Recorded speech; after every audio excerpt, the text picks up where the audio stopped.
Salut tout le monde, bienvenue dans Eleven Corner, la première de l'année avec deux invités et Alex Teclac dans le fauteuil ce soir en studio. Nos deux invités seront Julien Ngoy, attaquant d'Eupen qui se remet du Covid et qui a joué notamment hier. On va apprendre à le connaître, lui qui a fait un beau petit parcours du côté de l'Angleterre. Et puis autre invité, c'est Gianni Bruno, l'attaquant de Zulte Waregem qui nous parlera aussi un petit peu de ses souvenirs du LOSC et d'Eden Hazard. Tout ça sans oublier de préfacer les rencontres bien sûr avec la première d'Mbaye à la tête du Standard, ce sera contre Waasland Beveren. Et puis du côté du Sporting d'Anderlecht, ça bouge en coulisses. On en parle tout de suite dans Eleven Corner.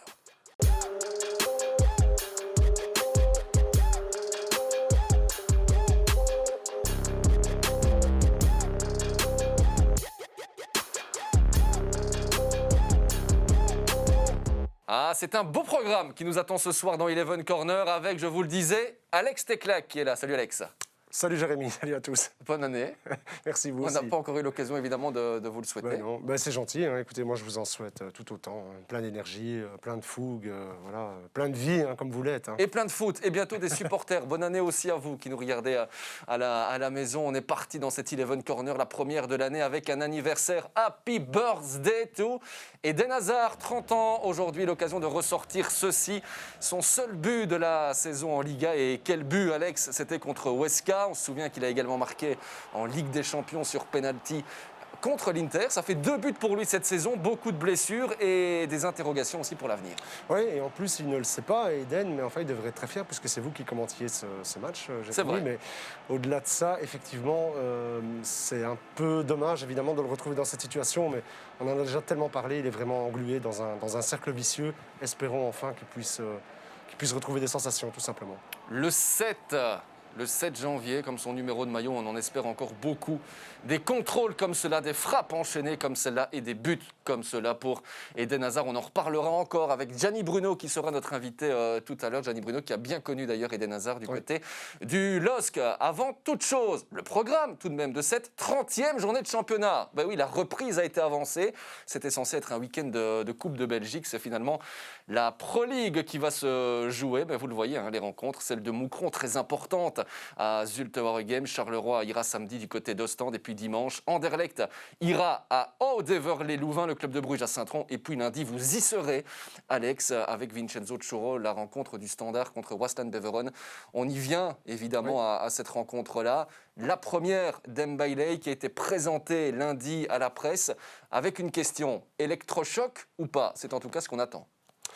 C'est souvent le cas, effectivement, quand un entraîneur comme ça reprend une équipe. Bon, après, il a l'avantage, évidemment, de bien connaître les joueurs, de bien connaître la maison, d'être attendu, je pense, d'avoir aussi l'indulgence du temps, finalement, également, qui va jouer en sa faveur.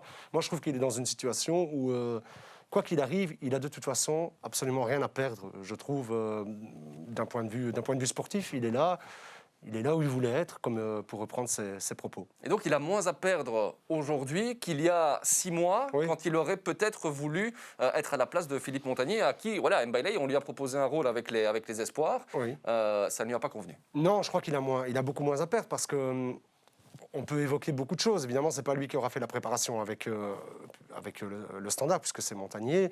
C'était Montagnier. Les résultats, quand vous arrivez dans une situation comme ça... il a d'autant plus tout à gagner parce que le Standard est dans une situation vraiment compliquée à niveau sportif. Il peut faire une chose, c'est faire mieux. Voilà. Et je crois qu'il va faire mieux.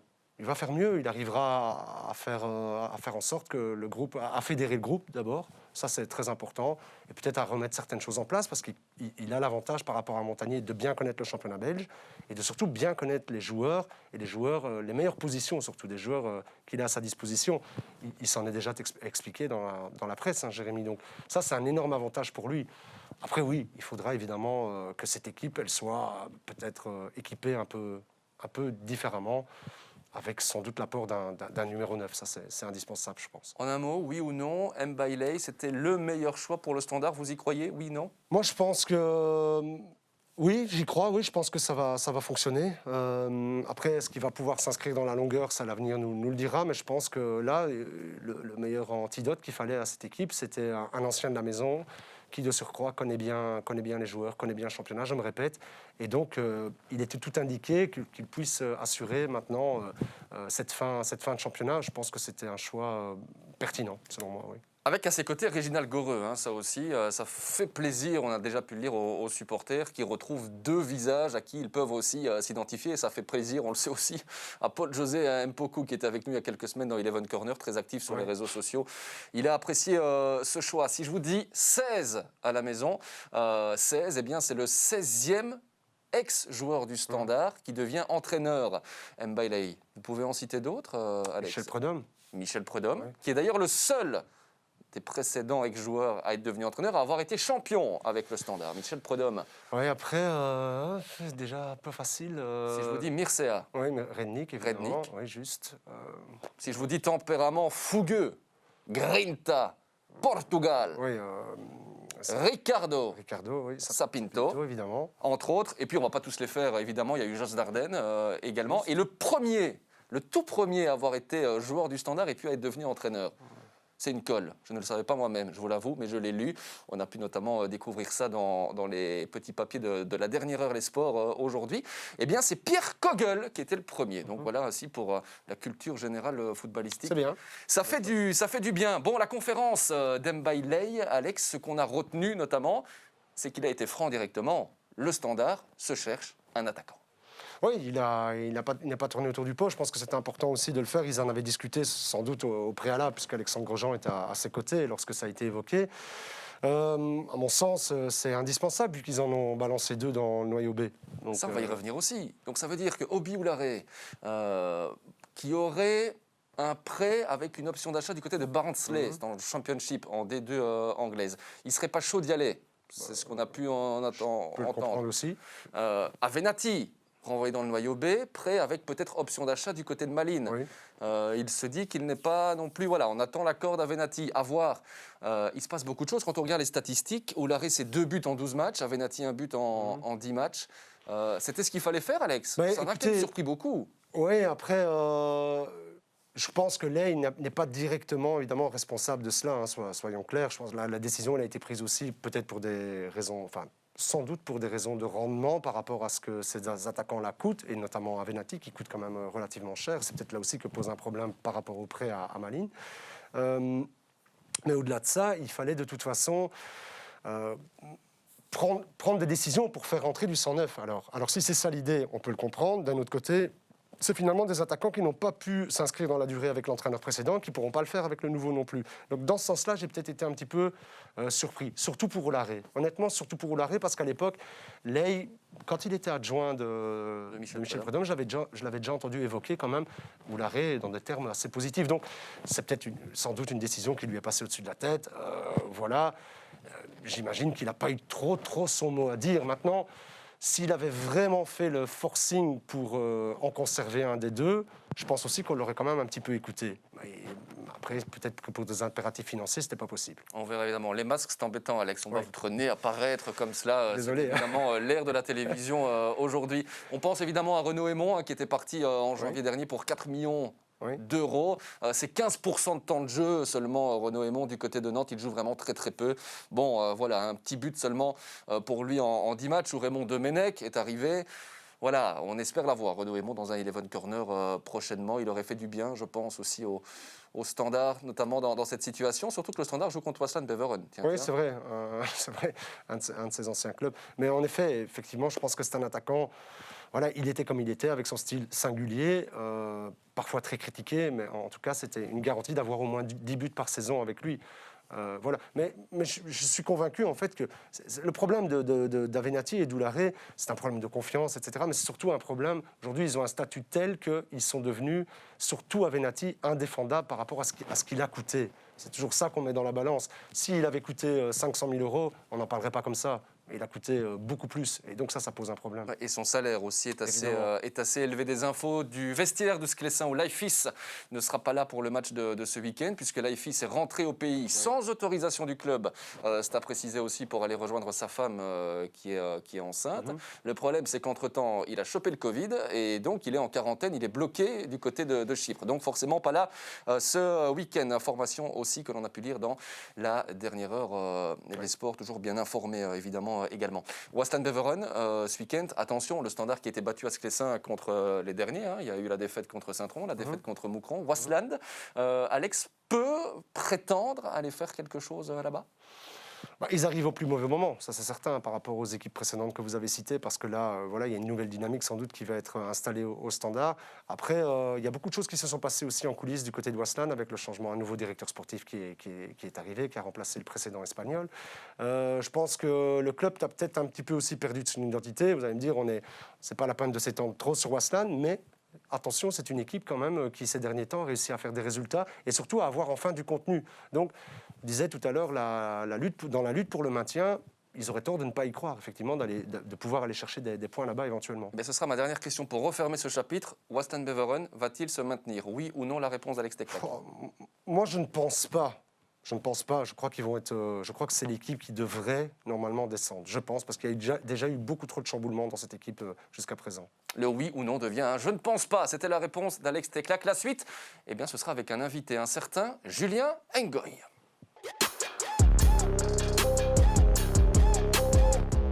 Je vous le disais, un invité pour évoquer aussi l'une des autres rencontres de ce week-end, ce sera Cercle de Bruges Eupen. Bon, Eupen qui a repris la compétition après avoir été une nouvelle fois touché par le Covid. Lui aussi a été touché malheureusement par le Covid. C'est Julien Ngoy. Salut Julien.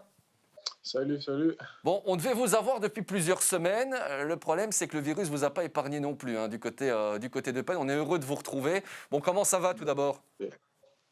Ben voilà, moi ça va bien, ça va beaucoup mieux. J'ai été un peu plus de 2 semaines out et c'était vraiment pas facile, mais là je retrouve le rythme petit à petit. Et voilà, je suis content de revenir sur le terrain. On est Voilà. content de vous retrouver aussi parce que bon, ça fonctionnait plutôt bien pour vous, pour Eupen, avant justement cette interruption à cause du Covid. On revoit les buts d'ailleurs que vous avez inscrits, 2 buts sur les 3 derniers matchs. C'était contre Charleroi, contre Malines. Vous aviez le vent en poupe, dans le dos, on peut le dire comme ça. Exact, tout se passait quand même bien, tout se passait quand même bien. Et puis voilà, on a eu un peu plus de 15 joueurs ont eu cette maladie, donc c'était vraiment difficile. Là maintenant tout le monde est revenu. On a un peu du mal, mais on continue à bosser. En plus, le calendrier n'est pas facile du tout, mais bon, on est des professionnels et on va faire avec. Hein. Oui, mais en attendant, depuis l'interruption, Julien, c'est 3 défaites pour Eupen. Ce Covid a vraiment cassé le rythme? On va pas se mentir, oui, quand même, parce qu'on avait quand même des victoires. Mais c'est pas grave, on est des professionnels et je sais qu'on va revenir au top. On a une très bonne équipe pour ça, en tout cas, donc c'est sûr. On revoit également le match d'hier où ça ne s'est pas spécialement bien passé pour vous. Hein. Vous avez été battu 1-4. Vous avez joué une petite demi-heure. Mais moi, il y a quelque chose qui m'interpelle depuis plusieurs semaines à Eupen. C'est que vous arrivez à vous créer énormément d'occasions. Il y a eu 20 tentatives au but hier, mais un seul but marqué. Il y a un problème d'efficacité? C'est vrai, c'est comme on va dire un de nos défauts pour le moment, mais on bosse, hein, on fait tout pour que ça aille mieux. Ça aille mieux, mais en tout cas, vous inquiétez pas, dans les prochains matchs, on fera mieux en tout cas. Mais ça, on y croit, honnêtement, quand on voit la forme que vous aviez, le jeu que vous proposiez aussi avant cette crise du Covid, on ne doute pas que ça va revenir. Alex a une réaction également. Moi, j'ai eu l'occasion de les voir à quelques reprises et en fait, en voyant le nombre de points qu'ils avaient pris et le contenu de leur match, je me suis dit, mais cette équipe, elle doit certainement jouer plus haut dans le classement. Et notamment ce match au Standard où je vois vraiment une excellente équipe. Ils avaient fait vraiment très très mal au Standard ce jour-là, avec du contenu, avec beaucoup de qualité en fait.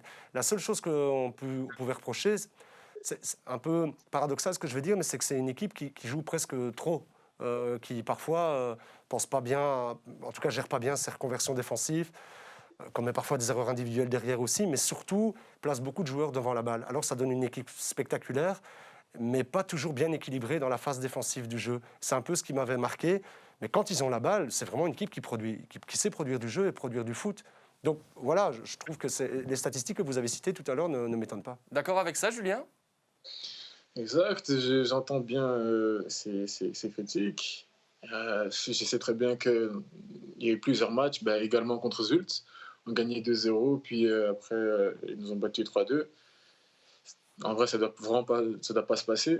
Mais on apprend tous les jours. on apprend de nos erreurs et tout ça va plus recommencer, ça c'est sûr. Julien, on va apprendre à vous découvrir aussi parce que quand vous avez signé du côté d'Eupen, beaucoup se sont dit, et moi en premier, ouais, mais c'est bien ça aussi pour le championnat de Belgique d'avoir un Julien Ngoy qui revient dans la compétition. Cette saison, du côté de Stoke City, avec notamment les équipes de jeunes aussi là-bas. Et puis sur Twitter, en regardant un petit peu votre profil hier, je suis tombé sur un tweet au moment de votre signature à Eupen où vous avez déclaré « Tout ne s'est pas passé comme prévu ». Donc voilà, vous disiez très heureux de rejoindre Eupen, nouveau challenge, mais tout ne s'est pas passé comme prévu. Qu'est-ce que vous voulez dire par là? Je suis parti super jeune là-bas. J'ai grandi là-bas, donc pour moi c'était tout à fait normal de... Allez, j'ai fait aussi mes débuts là-bas. Pour moi c'était juste normal de Rêver. vraiment tout le temps jouer là-bas. Mhm. Vous voyez, vraiment bien m'épanouir là-bas. Mais ça s'est vraiment pas passé comme prévu. Et c'est la vie, c'est la vie. J'ai été prêté 2 fois à Walsall et à Zurich. Je trouve que ça s'est bien passé. J'ai eu du temps de jeu. Et c'est grâce à ça aussi que maintenant Eupen ont pu me voir. Et voilà, maintenant je suis ici. Qu'est-ce qui vous a peut-être manqué? On ne dit pas que c'est spécialement vous, hein, mais qu'est-ce qui a Bien fait, sûr. selon vous, Julien, que ça n'a pas fonctionné, tiens, du côté de l'Angleterre? Je pense que faut demander au coach. Je pense que pas demander au coach, moi c'est un peu difficile de demander ce coach ça. Ben oui, mais parfois c'est ça aussi, hein, les explications. Ça dépend d'un coach ou un autre. On voit Julien Ngoy cette saison du côté de Eupen, très rapide, très réactif aussi et adroit devant le but. Le fait qu'il soit parti très jeune, Alex, du côté de l'Angleterre, on se faisait la réflexion aussi en préparant cette émission. Quid de l'avenir? Parce qu'avec tout ce qui se passe pour l'instant là-bas. Oui, avec le Brexit notamment, ça c'est ce genre de transfert effectivement que les Anglais ne pourront plus faire à cause de cela, à cause du Brexit maintenant. Donc ils trouveront peut-être des moyens de pouvoir contourner cela avec des clubs satellites, etc. Mais en tout cas, les avoir en ligne directe, ce ne sera plus possible, effectivement. Mais moi, j'avais quand même une question pour toi, Julien, par rapport à cette expérience que tu as vécue là-bas. Est-ce que tu estimes, bon, je crois que tu es parti, tu étais quand même très jeune, tu es parti en 2013, je pense, de Bruges pour rejoindre Stoke, c'est ça? Exact. C'est ça. Exact. Est-ce que, évidemment, voilà, on ne va pas faire du foot fiction, mais est-ce qu'avec du recul, voyant un petit peu la tendance qu'a pris Bruges ces dernières années, en investissant beaucoup dans son centre de formation, énormément même, en allant chercher beaucoup de jeunes et en essayant de leur donner une chance le plus possible, est-ce que tu as des regrets par rapport à ça? Parce que finalement, ta post-formation, tu l'as fait dans un pays étranger, au niveau de la culture de la vie là-bas, mais de la culture du foot aussi. Exact. Ben, c'est pas la première fois qu'on me pose cette question, mais moi, en tout cas, à mon époque, on va dire, il n'y avait pas beaucoup de jeunes. Hein. Il n'y avait pas beaucoup de jeunes qui jouaient en équipe première, qui s'entraînaient. Moi, j'ai eu la chance de m'entraîner avec l'équipe première à l'époque et avec la réserve. Mais moi, en tout cas, à mon époque, c'était un peu difficile. Là, maintenant, il y a un peu plus de jeunes joueurs et je suis content pour ça parce que quand j'étais là-bas, j'ai vu énormément de joueurs super talentueux. Mais c'est un peu difficile. Mais moi, je trouve qu'en tout cas, en Angleterre, à Stoke, j'ai beaucoup appris. J'ai beaucoup appris. Et maintenant, c'est pour ça que je suis Julien d'aujourd'hui.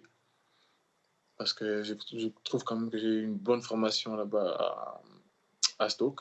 Et en tout cas, je regrette rien. Non, je regrette pas du tout. Et la maturité, je trouve que ça se ressent aussi, notamment dans cette interview, mais je le trouve aussi sur le terrain de la part de Julien Ngoy. L'adaptation, Julien, foot anglais, foot belge, facile. Qu'est-ce qui vous a le plus perturbé? La vitesse, peut-être, vous allez me dire. Non, c'est vrai que quand même en Première Ligue, même Championship, ça va super vite.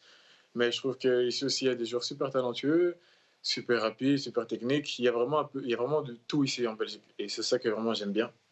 C'est ça vraiment que j'aime bien. En tout cas, c'est bon, on a vraiment un très très bon championnat. Excusez-moi.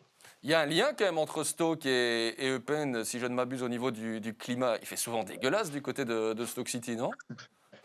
Ouais, c'est vrai, il fait pas terrible. Donc pour moi, c'est la même chose. Le calendrier, on y vient, Julien. Avant de continuer à faire connaissance avec vous, on a encore quelques questions bien spécifiques. Tout ça, bien sûr, dans la bonne humeur. C'est ce qui fait la force d'Eleven Corner, entre autres. Alex, le calendrier d'Eupen, c'est 12 matchs en 41 jours, plus ou moins 10 matchs sur un mois, avec tout ce qui a été reporté. Est-ce que c'est humain? Non, c'est difficile pour les joueurs parce qu'en plus, voilà, surtout pour une équipe comme Eupen qui a été touchée par le Covid, parce que ça vous diminue physiquement. Je pense que Boscaron l'avait dit, hein, il a encore souffert pendant de nombreuses semaines malgré qu'il était guéri. Je pense que Julien l'a dit aussi tout à l'heure. C'est compliqué de revenir après ça. Mais non, ça fait beaucoup trop de matchs à devoir jouer, en effet. Mais les circonstances sont telles que cette année-ci, on n'a pas le choix. Et il faudra aller au bout comme ça. Mais pour des équipes qui en plus étaient touchées par le Covid, c'est d'autant plus compliqué avec une trêve qui, voilà, c'est même pas une trêve raccourcie. On n'a pratiquement pas eu de jour de congé non plus pour passer à autre chose. Donc, bien sûr, ce sont des circonstances qui sont compliquées, mais je ne m'inquiète pas non plus outre mesure pour cette équipe d'Eupen. Moi non plus, personnellement, mais on a quand même envie de savoir, Julien, comment vous, au club, vous gérez cet enchaînement de calendrier. Voilà, vous êtes joueur, il n'y a pratiquement plus le temps de s'entraîner, en fait. C'est de la récupération, directement préparer l'autre match. Ça doit être bizarre aussi, même si vous aviez joué en Angleterre où on sait que le rythme était freiné. Bon, comment on gère? Mais c'était pas à ce point-là quand même. Hein. C'était vraiment pas à ce point-là. Mais je trouve que c'est vraiment pas facile. C'est à nous aussi d'être professionnels, de beaucoup récupérer, bien se reposer, bien manger. Et maintenant, on a aussi des coachs pour ça. Hein. On a des coachs pour ça qui nous suivent. Et voilà. Je pense que ça va aller, même si c'est super difficile. Hein. C'est vraiment pas facile du tout. Il est pratiquement impossible, en fait, pour un joueur. On peut prendre votre cas, par exemple, d'enchaîner un match tous les 3 jours que vous avez besoin de souffler. On ne pouvait pas imaginer, vous, en tant que joueur, enchaîner 10 matchs par mois. Non, du tout. Je sais qu'on a quand même un gros noyau. On a un gros noyau, donc on va tourner. On va tourner, selon moi. Hein. Selon moi, on va beaucoup tourner parce que sinon, il y aura aussi des blessures. Donc, tout ça, il faut vraiment faire attention. Et je sais que le coach est là pour ça. Et il va bien nous gérer, en tout cas. Bon, on suivra ça, bien entendu. Ce week-end, ce sera contre le Cercle de Bruges. Match très important, concurrent direct. Le Cercle qui ne gagne plus. 6 défaites d'affilée en championnat.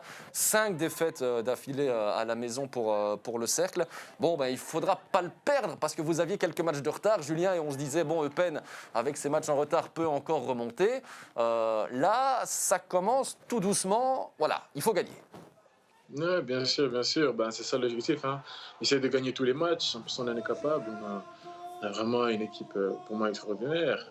C'est juste que on manque un petit truc, mais tout ça va revenir. Avec le rythme, tout ça va revenir. Ça j'en suis juste sûr. J'ai vraiment confiance en mes coéquipiers. Donc, en tout cas, pour moi, c'est pas un souci du tout. On verra ça donc. Julien, un petit quiz avec vous pour terminer, si vous le voulez bien. Alors, dites-nous, est-ce que vous êtes plutôt, si vous devez choisir, Belgique ou Angleterre? Donc, quoi, en fait, le pays ou les clubs? On va dire le pays, la culture. Disons Belgique, allez, disons Belgique. Ça. Disons Belgique. Une petite hésitation, c'était pour pas dire Joker. Tu voulais dire Angleterre, tu peux. J'allais dire, mais bon, j'ai changé d'avis. Bon, on va dire Belgique. Votre meilleur pote dans le vestiaire d'Eupen, c'est qui?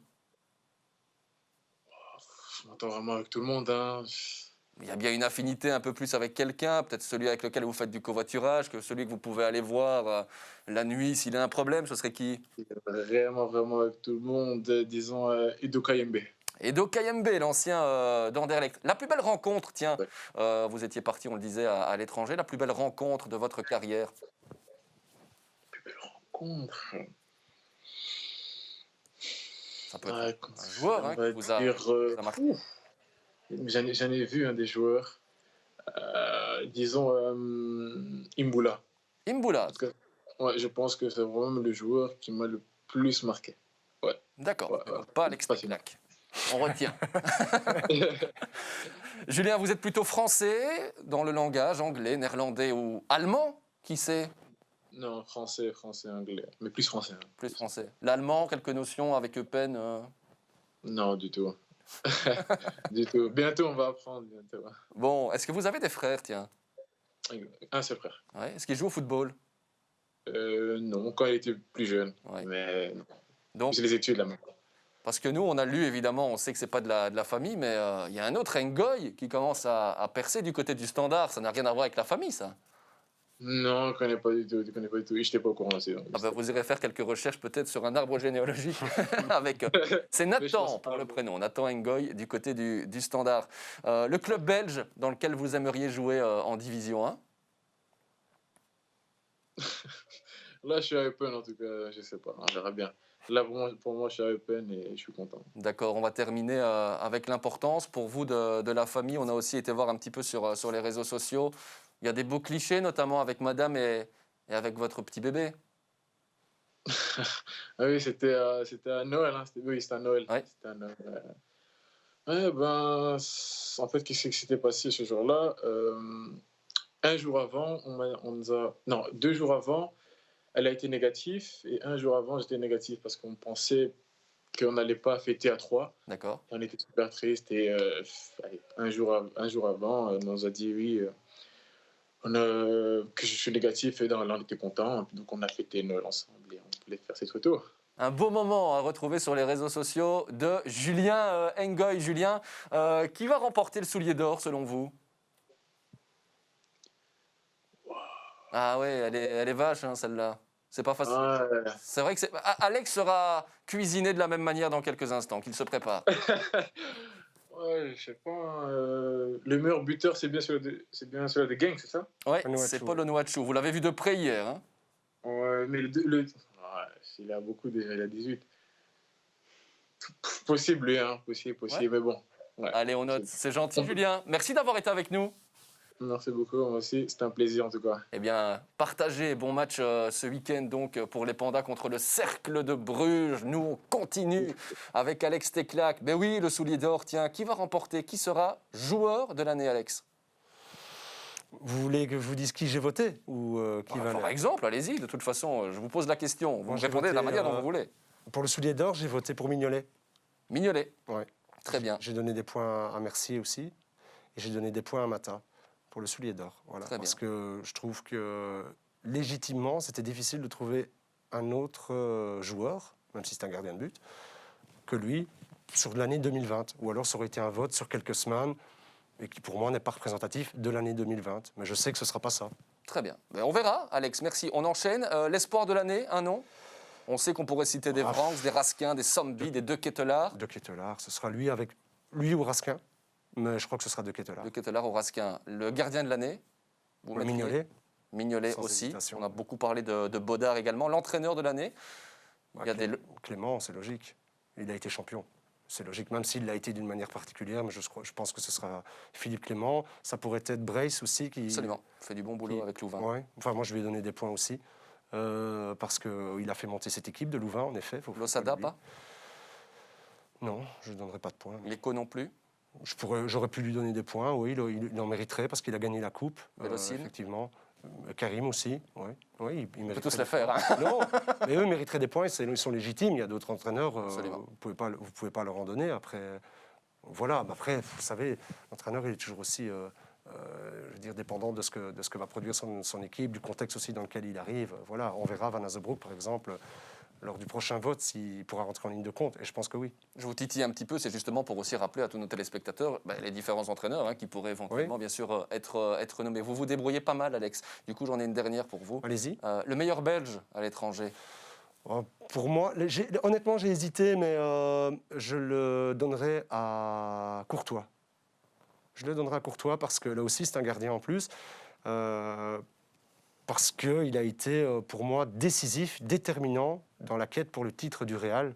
Ok, il a commis des erreurs, il a eu une mauvaise passe, mais je trouve que sa capacité à pouvoir se relever de ces mauvaises passes, de ces quelques mauvais matchs qu'il a fait, elle est impressionnante. C'est un gars qui, mentalement, pour moi, est parmi les meilleurs gardiens au monde, mentalement. Il est capable vraiment de passer ses erreurs comme ça. Donc, sans hésitation, et deuxième, De Bruyne. Le troisième, qui vous voulez. Je pensais que vous alliez me dire Romelu Lukaku, qui a aussi été assez terrible. Ce sera le 13 janvier, ce soulier d'or. On en parlera dans Eleven Corner du 14 janvier, c'est-à-dire la semaine prochaine. On enchaîne, on a encore du pain sur la planche avec Gianni Bruno, notre invité, qui sera là dans quelques instants. Mais avant cela, l'Antwerp, ça bouge à l'Antwerp. Vercotteren est donc arrivé après avoir refusé visiblement le standard. Et puis Didier Lamkelze, Alex, j'ai envie de vous entendre là-dessus. Moi, j'ai simplement envie de dire, c'est l'art de la provoque. Mais encore et encore. Cette image, elle est quand même complètement dingue. On le voit avec le maillot de Bolassi, un maillot d'Anderlecht. Et du côté de l'Antwerp, on ne voulait même plus qu'il rentre. Oui, la consigne avait été donnée, certainement. Mais c'est vrai que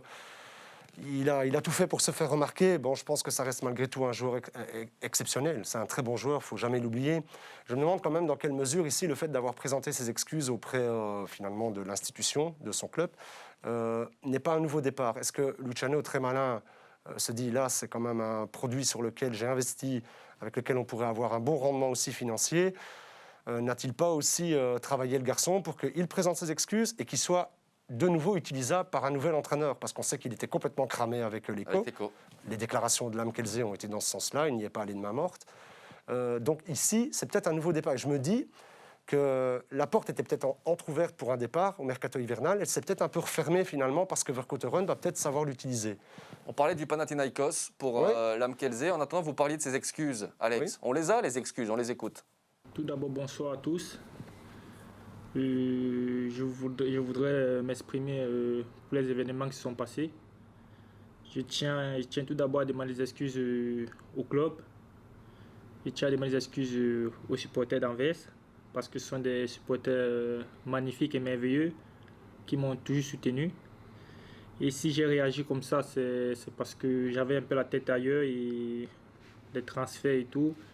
Ce n'était pas facile pour moi. Et voilà, je tiens vraiment à m'excuser pour ce geste.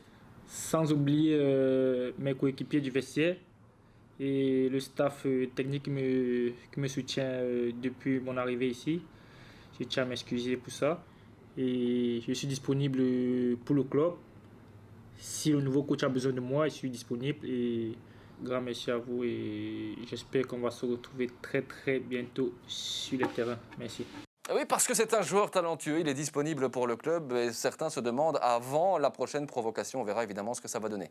Alex, il n'y aura pas d'Mbokani, il n'y aura pas de Benavente à l'Antwerp ce week-end. Ils sont en quarantaine après être partis en vacances, ils ne seront donc pas là pour aller à Malines. Logique qu'on applique les règles sanitaires, elles sont valables aussi pour, évidemment. Pour le commun des mortels, mais certainement aussi pour les joueurs de foot. Donc, voilà. Mais je n'avais pas vu l'entièreté de l'interview, des excuses de Lamkelze. Et je trouve que c'est encore plus clair par rapport à ce que je vous disais précédemment. À mon avis, quoi qu'il arrive, ils ont intérêt à le remettre en vitrine de toute façon. Pour lui, pour le club, pour le bien de tout le monde. Eh bien, on verra ce que ça donne. On a encore Anderlecht aussi. Mais oui, dans les coulisses, parce que là, ça bouge aussi pas mal. C'était le premier CA de l'année pour le club cette semaine. Wouter van den Hout a officiellement remplacé Mark Cook à la présidence du club. Et puis, Karel Van Hetvel, qui démissionne de son poste de CEO. C'est Jos Donville qui le remplace, Alex. Alors, Jos Donville, en quelques mots, c'est l'ancien CEO de Baze, l'opérateur aussi, et de vous, président d'un club de provincial 1, notamment pour ne pas le citer. Il avait été cité, lui, au Standard, sous du Châtelet. Bon, c'est bizarre, tout ce qui se passe aussi à Anderlecht. On comprend aussi en lisant la presse que finalement Van Hetvel était un petit peu délaissé, un peu isolé. On dit qu'on a été déçu de son travail là-bas, effectivement, en coulisses. Moi, je crois aussi que le plus important, c'est ce qui va se passer quand même sur le terrain. Alors, il y a évidemment un redressement financier qui est très important à effectuer. Ce n'est pas la première fois que l'organigramme extra-sportif, en tous les cas, change du côté d'Anderlecht. Que Wouter van den Hout devienne président, finalement, il l'est officiellement maintenant, mais il l'était officieusement. On est tous d'accord quand même pour dire que vraiment Mark Cook lui avait laissé la responsabilité de la présidence officieusement. Maintenant, les choses sont encore plus claires parce qu'il l'est officiellement. Mais ça ne change pas grand-chose finalement. Le fonctionnement d'Anderlecht, de toute façon, aujourd'hui, il est dicté par la loi financière du marché et leurs problèmes à eux. Donc, il faudra de toute façon des gens effectivement qui sont capables de redresser la situation. Van Hetvel apparemment n'en faisait plus partie. Et pour parler de son substitut, en effet, c'est souvent quelqu'un qui reprend des boîtes lorsqu'elles sont en difficulté financière. J'avais lu ça un petit peu dans son curriculum vitae, donc c'est le cas à Anderlecht actuellement. Mais je trouve qu'ils vont dans la bonne direction, je pense. Leurs transferts vont leur ramener de l'argent, les investissements qu'ils ont consentis vont leur permettre de renflouer les caisses. À suivre, et sur le terrain, ce sera contre OHL, ce sera dimanche, mon cher Alex, à vous dire encore que Hannes Delcroix a prolongé son contrat jusqu'en 2024 du côté du Sporting d'Anderlecht. La suite, eh bien, on va encore parler d'Eden Hazard, bien oui, avec un autre invité, Gianni Bruno. Bon, un nouvel invité, Alex, dans cette émission. Si je vous dis Zulte Waregem, un lien avec Eden Hazard, vous me dites l'immense Gianni Bruno. Oui, Gianni Bruno, absolument, qui est avec nous. Salut Gianni. Salut à vous. Il est là dans la salle de presse de Zulte Waregem. Est-ce qu'on peut dire que vous êtes dans la forme de votre vie pour l'instant? Bon, c'est 8 buts en championnat, 3 assists. C'est pas mal ce qui se passe là pour vous. On va dire que voilà, j'enchaîne les bonnes saisons. Je suis aussi régulier. Voilà, j'ai un peu été euh, éviter un petit peu les blessures, donc j'enchaîne les matchs et c'est sûr que voilà, avec l'expérience que j'ai acquis auparavant, j'ai pris de la maturité et je me sens beaucoup mieux. Je me sens beaucoup mieux sur le terrain. Et ici à Zulte, c'est vrai que voilà, ça fait la 2e année, ça se passe super bien, donc j'essaye de profiter de ces bons moments. C'est quand même une drôle de saison pour Zulte Waregem, non? À la maison, c'est un petit peu la catastrophe. Vous êtes pratiquement la pire équipe hors de vos bases. Ça se passe mieux à l'extérieur. Comment on explique ce qui se passe cette saison? Une saison un peu plus compliquée que prévu quand même. Oui, c'est vrai que c'est un peu une saison un peu compliquée par rapport à l'année dernière. Après, ce qui explique un peu nos difficultés à domicile, bon, en début de saison, voilà, le terrain, ça allait. Mais depuis vraiment quelques semaines, le terrain, c'est assez compliqué de produire du jeu. Et au final, quand on est à l'extérieur, sur des meilleurs terrains, on arrive à produire notre jeu. Et au final, ça nous réussit parce qu'on gagne des matchs à l'extérieur. Et à domicile, on a du mal vraiment à poser le ballon parce que le terrain, franchement, c'est vraiment une catastrophe, quoi. Après, voilà, c'est comme ça. On en a parlé avec la direction. Ils ont pas d'autre solution. Donc, nous, on essaye de s'adapter. On s'adapte au terrain. On essaye voilà, faut pas non plus mettre toute la faute sur le terrain parce que l'autre équipe aussi joue. Mais psychologiquement, nous, c'est vrai que quand on sait qu'on va jouer à domicile, c'est un petit peu, voilà, on sait que ça va être compliqué, quoi. Donc, mais voilà, après, il faut pas non plus prendre ça comme excuse. Faut absolument qu'on prenne des points à domicile parce que c'est important. Et là, au mois de janvier, on a 4 matchs à domicile, donc c'est vraiment important de prendre des points à la maison. Le jardinier est en congé, Gianni, ou qu'est-ce qui se passe? Je sais pas s'il est en congé, mais en tout cas, ouais, il est pas très présent. On va le dire comme ça. Alex, vous aviez envie de réagir aussi par rapport à ça? Ouais, non, mais c'est vrai que c'est un problème, évidemment, quand on doit évoluer sur ce type de terrain. Je crois que le Standard a connu aussi cette période où c'était catastrophique pour eux de jouer à domicile. Tant le terrain était dans un état déplorable, ils ont résolu le problème, effectivement, maintenant. Je pense que c'est important d'avoir un bon outil de travail. Ça l'est surtout encore plus quand on a une équipe voilà, qui a un jeu quand même posé au sol, etc. Et je crois que c'est le cas de cette équipe de Zulte. Donc, les joueurs les plus techniques, en tous les cas, ça les défavorise, ça c'est indéniable. Mais ceci dit, je constate quand même quelque chose en dehors de l'aspect terrain, Gianni, c'est que les années précédentes, en fait, c'est devenu récurrent dans le chef de Zulte, c'est qu'ils ont vraiment des très mauvaises entames en fait, de saison. Et souvent, cette année-ci, ce sera peut-être un peu moins le cas à cause du Covid, mais Francky Dury a dû intervenir au niveau du mercato hivernal pour améliorer l'équipe. Parce que ça fait 2 ou 3 saisons que c'est comme ça, alors qu'ils avaient plutôt connu finalement des saisons assez tranquilles par le passé, voire même d'excellentes saisons. Voilà, il y a la perte aussi de joueurs importants, des attaquants qui sont partis, je pense à Larine notamment, qui était quand même lui, une garantie de but. Mais je trouve que c'est quelque chose qui est assez récurrent dans le chef de Zulte ces dernières saisons. Larine qui est devenu meilleur buteur aussi, quadruplé hier notamment pour lui. C'est pas mal ce qui se passe pour Cyril Larine. Gianni, d'accord avec Alex, on en parle de ça aussi dans le vestiaire. Il y a des choses qui se préparent pour le mercato. On a besoin de renforts à Zulte? Je sais pas, franchement, j'ai pas eu d'infos, mais c'est vrai que c'est toujours bien pour une équipe d'être renforcée au mois de janvier. Et nous, si on a l'occasion d'être renforcé, ce serait top pour nous. Donc j'espère. Après, voilà, c'est la direction et le club qui s'en charge. Mais nous, on n'est pas contre d'avoir quelques renforts. C'est toujours important d'avoir des joueurs qui peuvent apporter un plus. Après, pour rebondir sur ce que dit Alex, c'est vrai que on manque, on a fait un début de saison compliqué et on manque de régularité, quoi. On n'arrive pas à enchaîner, en fait, enchaîner les victoires ou enchaîner même une victoire et puis un nul. Enfin, on n'arrive pas à enchaîner les bonnes performances. Donc, c'est un peu bon, pas bon, bon, très bon, pas bon. Enfin, c'est pas régulier. Donc, c'est un peu ça qui fait notre défaut, quoi. Donc, il faut essayer de gommer ça et essayer d'être d'essayer d'arriver à faire une série, quoi, parce que si on arrive à faire une série de bons résultats, ça peut nous faire remonter au classement. Bon, résultat, ça va être un match à 6 points contre Moucron. Moucron part donc favori, Gianni, puisque vous jouez à la maison. Je pense, ouais, je pense que nous, à domicile, on part pas favori. Donc, mais bon, c'est vrai que c'est des matchs importants. On a Moucron, puis on va à Ouaslan. Donc, c'est 2 matchs très importants pour nous. On va essayer de vraiment bien les préparer et vraiment essayer de gagner à domicile. On l'a fait contre le Cercle de Bruges avec un match, je pense que pour les supporters, c'était abominable parce que le terrain, c'était vraiment une catastrophe et on ne pouvait pas produire du jeu. Mais on a réussi quand même à gagner sur le fil, même si le Cercle a eu un penalty. Donc, on va essayer vraiment de confirmer ça contre Moucron et confirmer notre victoire à Eupen aussi, qui est un peu inespérée, mais au final, magnifique victoire, quoi. Absolument, Moucron qui a été battu contre Malines lors de la dernière journée après une première mi-temps catastrophique. Simao a vraiment pété un câble dans le vestiaire, il l'a dit, on était là, voilà, il avait remis les choses en place, c'était beaucoup mieux pour Moucron en deuxième période, qui a gagné contre Courtrai en match amical. Alex, Moucron, 18e, toujours lanterne rouge, c'est un petit peu paradoxal parce que ce qu'il propose par moment, et c'est assez bon. Oui, et ils ont même été capables d'accrocher Bruges à domicile. Donc, ça veut dire que c'est une équipe même dans laquelle il y a de la qualité. Ils ont surtout réussi à remettre une organisation en place, chose qui leur manquait vraiment depuis le début de la saison, où il n'y avait pas véritablement de fil conducteur par rapport à ça.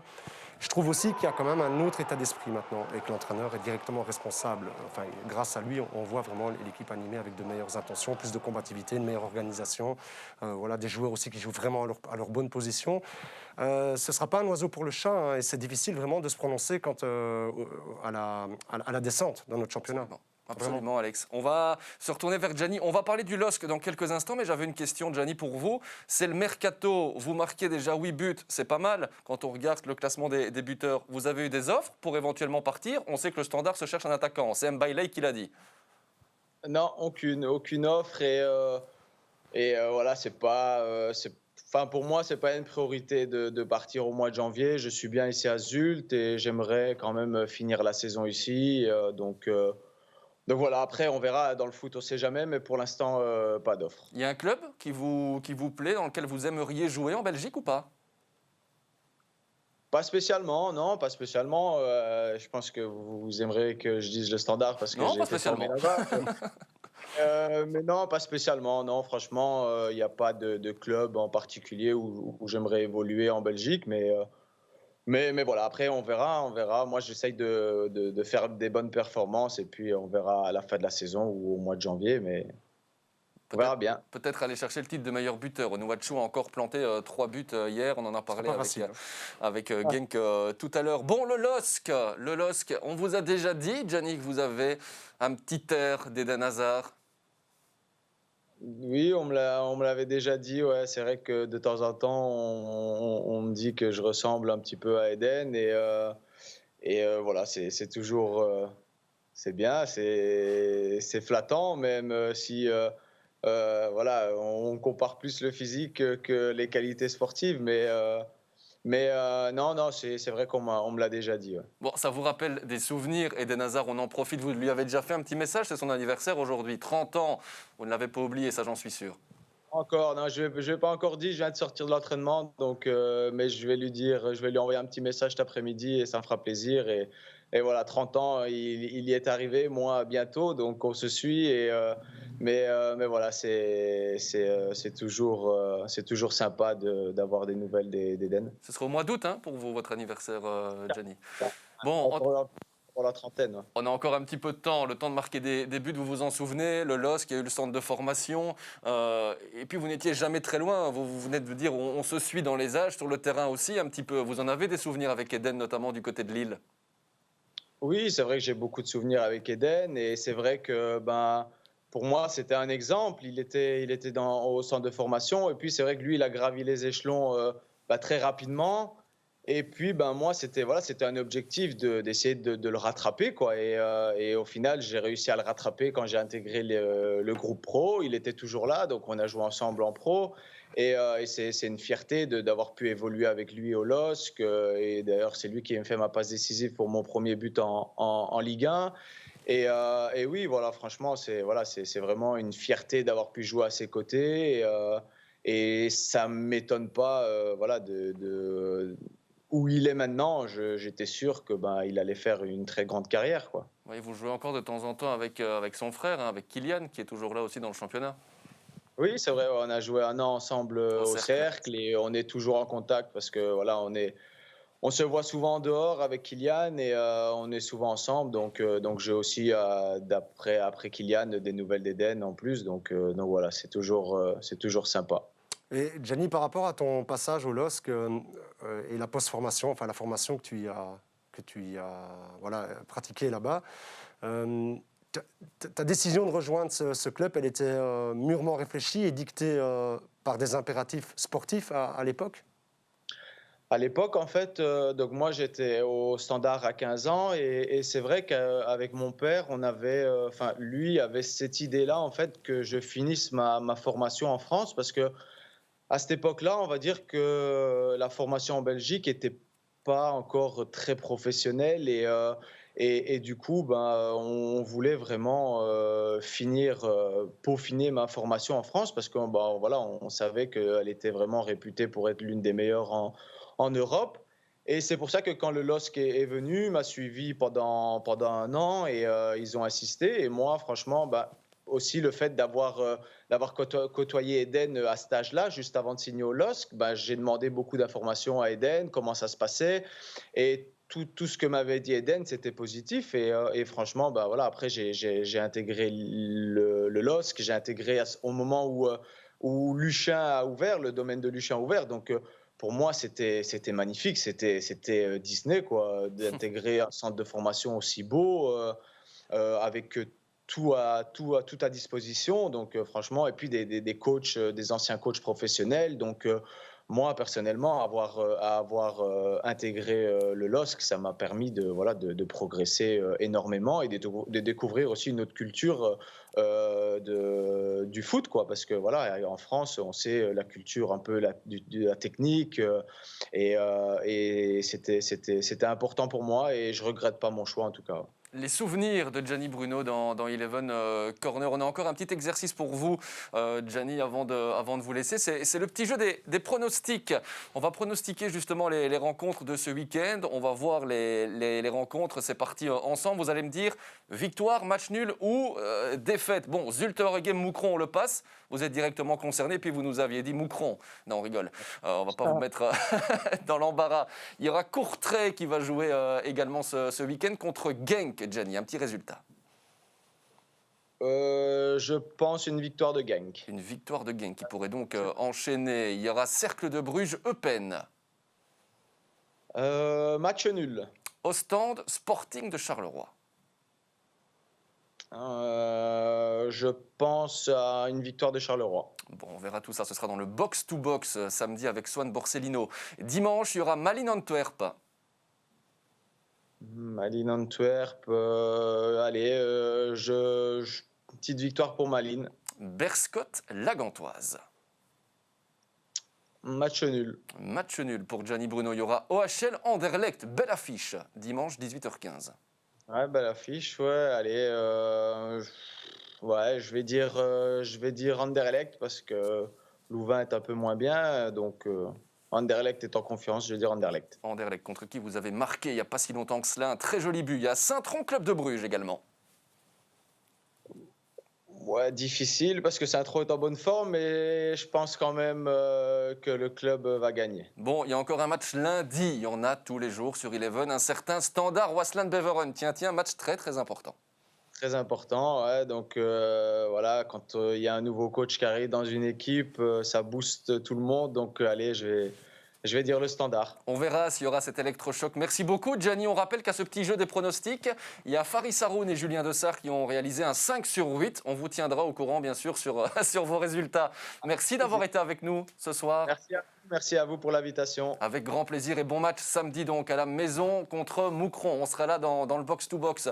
Super d'avoir eu Gianni avec nous. Alex, c'est déjà la fin de cette émission. Oui, bah écoutez, c'est bien, on l'a bien terminé en tous les cas. On vous attend où? On va vous voir où? Vous entendre où ce week-end sur Alors, Eleven? il y aura donc Malines, Antwerp, et ensuite j'irai pour la première d'Mbailey au Standard.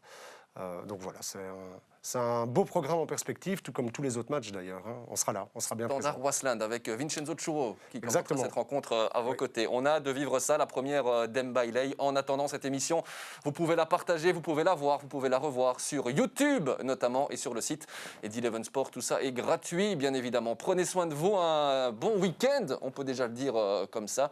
Et à très vite, à la semaine prochaine pour un nouveau numéro d'Eleven Corner. Ciao, ciao.